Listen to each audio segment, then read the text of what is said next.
You know, I'm a fan of both of you guys. To listen to what you say. You said Bud only had one big fight in his career. Do you really feel that way? You know, and if you look at his career, don't get me wrong, okay? He's a good fighter, a great fighter. I always say before I see him calling me out and won the fight and everything, I say before he's a great fighter. But if you look at his career, mention one elite fighter. Just mention me one elite fighter. So Postal wasn't elite? Who? Victor Postal. Who's that guy? Oh, so he wasn't commercialized.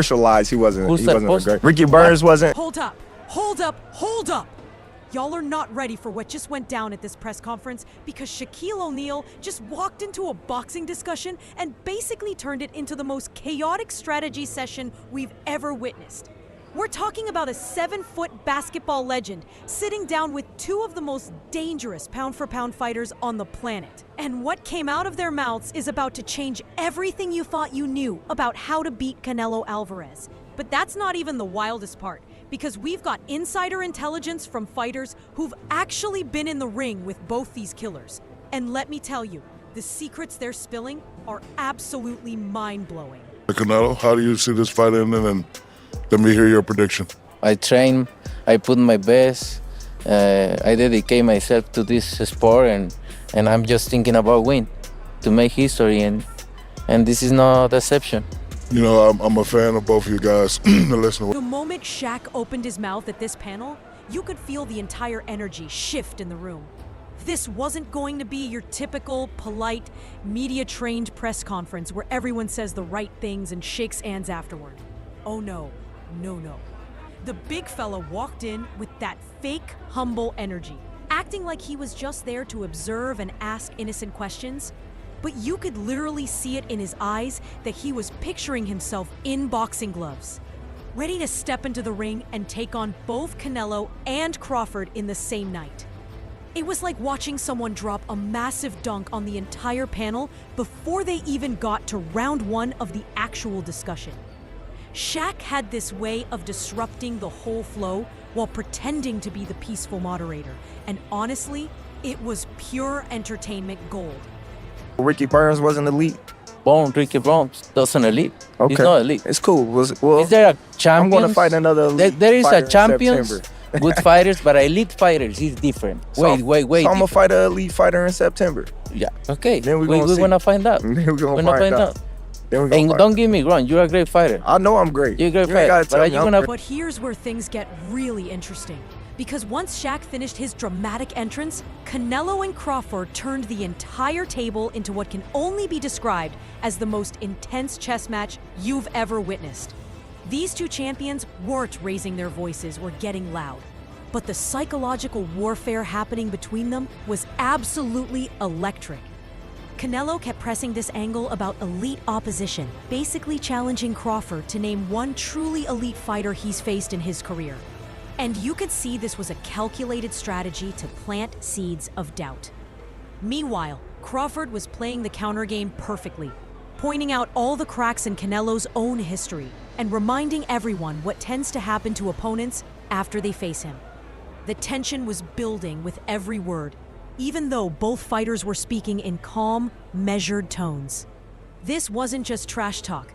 This was two legends setting the stage for a fight that's all about pride, legacy. Might be even stronger than Canelo. He might be stronger than Canelo. He might pack the weight on well. That he might do really well in there. So look, You fought them both. Like, what are the differences between them? Obviously, it's way. Canelo's strong and he's easily hit.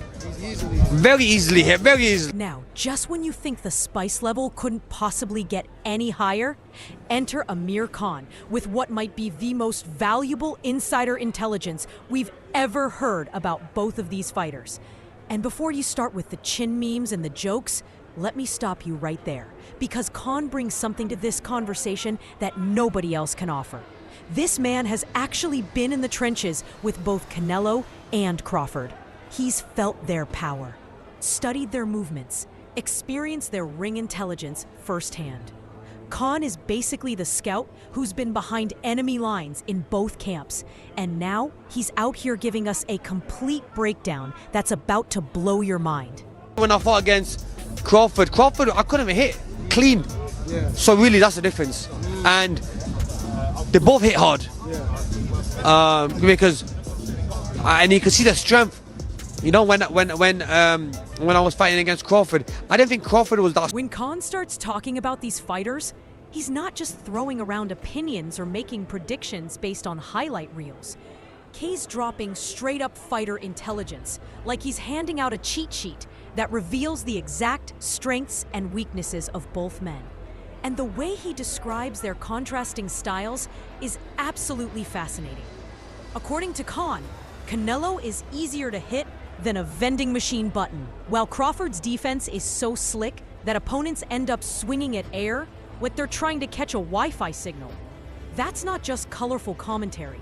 That's tactical analysis from someone who's experienced both fighters at their absolute best. And he kind of moved me around a little bit. He is very strong as well. So look, yeah, but why does he need to give that much away? He's pound for pound #1 in the world. Why does he have to go up and fight? But Khan's breakdown goes even deeper than just technical skills, because he starts revealing things about Crawford's strength that most people don't realize.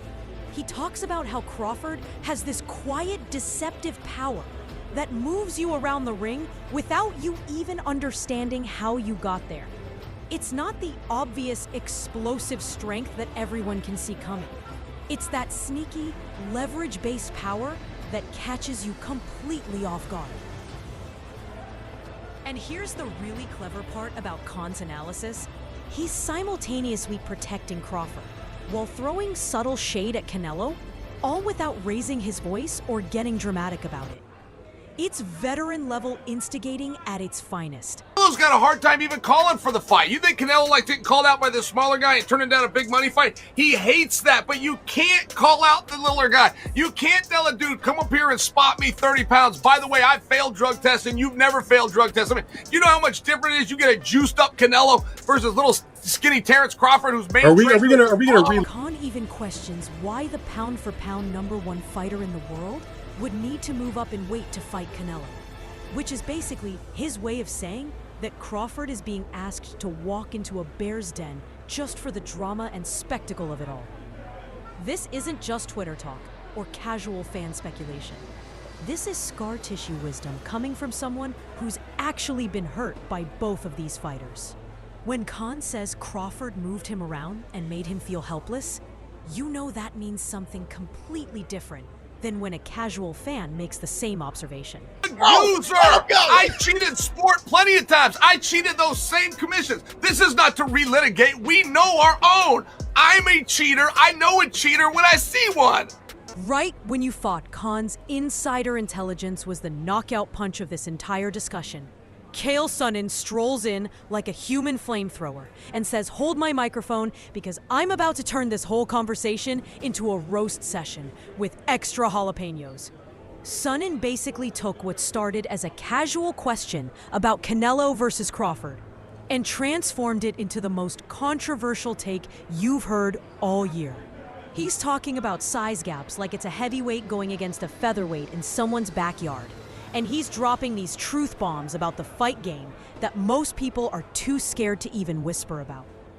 Canelo was 100% confident in himself. I don't know why he wouldn't fight me, especially since, seeing that everybody in his team is on steroids, which means including him. How do 5 people out of your camp get tested positive for steroids? Right. You know what I mean? All those dudes in that camp. The way Sonnen delivered his commentary was the most dangerous part because he wasn't yelling or getting emotional about it. He had that calm, matter-of-fact tone that hits different. Like an uncle telling you your jump shot is trash while he's casually dealing out cards at the family poker game. But the content of what he was saying was absolutely explosive. He's talking about weight differences, questioning certain fighters' testing histories, and basically calling out situations that make fight fans' group chats blow up with screenshots and all-caps arguments. No, Crawford needs the money. Crawford needs the money? Yeah, You think he had a chance to win? But what makes you say that? He needs the money. I'm telling you. Whether you think Sonnen is speaking truth or just stirring the pot for attention, you cannot deny that he cracked open a conversation that most people in the boxing world tiptoe around. He basically threw a rock in the pond and walked away whistling, leaving everyone else to deal with the ripples. You could almost feel Canelo fans gripping their keyboards, ready to go full caps lock mode in the comment sections. While Crawford's supporters are probably watching with popcorn thinking, yeah, keep talking. This only makes our guy look better. The commercial impact of Sonnen's segment alone probably sold another 100,000 pay-per-view buys because now everyone wants to see if Crawford can back up what his supporters are claiming.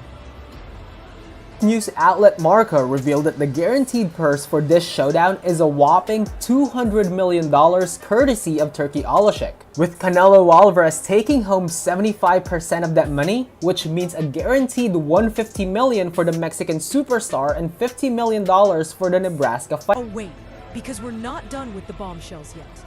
The conversation suddenly shifts to money, and we're not talking about regular fighter purses here.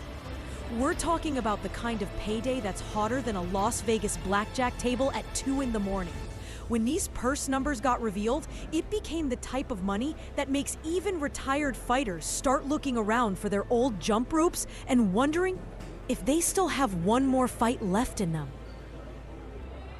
So the pay-per-view part may be a little tricky just because of the rumored Netflix deal, meaning if this fight does indeed end up on Netflix and follows the same format as the Jake Paul versus Mike Tyson fight, then it'll essentially be free to watch to millions of Netflix subscribers. Canelo is walking away with a guaranteed $150 million.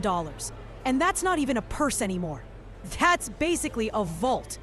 Meanwhile, Crawford is securing $50 million, which is still change your zip code, buy your entire family new houses, and never work another day in your life money. But here's where it gets really interesting.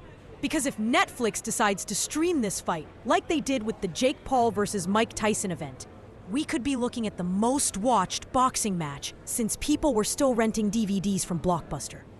That I brought up before, that when you say that name, I can see myself fighting him. Present day. The Netflix factor changes everything, because suddenly you've got millions of casual viewers who haven't watched a fight since Rocky IV about to become overnight boxing experts. These are people who will be arguing about punch statistics and ring generalship the next day at work, even though they couldn't tell you the difference between a jab and a cross the week before. If Netflix does put this behind their regular subscription paywall, you know every fight fan in the world is going to be having that internal debate about whether to pay the extra fee or just borrow their cousin's login information. And let's be real, we all know which option most people are going to choose. The business was right, and everything was right on that front. Me and Anthony Joshua. That's a fight that I would take at Wembley Stadium. This isn't just a fight anymore. It's a global cultural event where two of the best fighters in the world are competing for legacy and generational wealth, while their accountants are literally fighting over commas in the contract negotiations. The financial stakes are so massive that it adds an entirely different layer of pressure to an already intense rivalry. It's a dangerous fight for my legacy. It's a dangerous fight across the board, and but that's a fight that would get me in the gym and get me in the mindset that I need to be in to go to. Just when you think we've covered every possible angle of the situation, Andre Ward slides into the conversation completely out of nowhere, talking about potentially fighting Anthony Joshua at Wembley Stadium. I swear, boxing discussions are like group chats at 3 in the morning, completely random, totally chaotic, but absolutely impossible to look away from.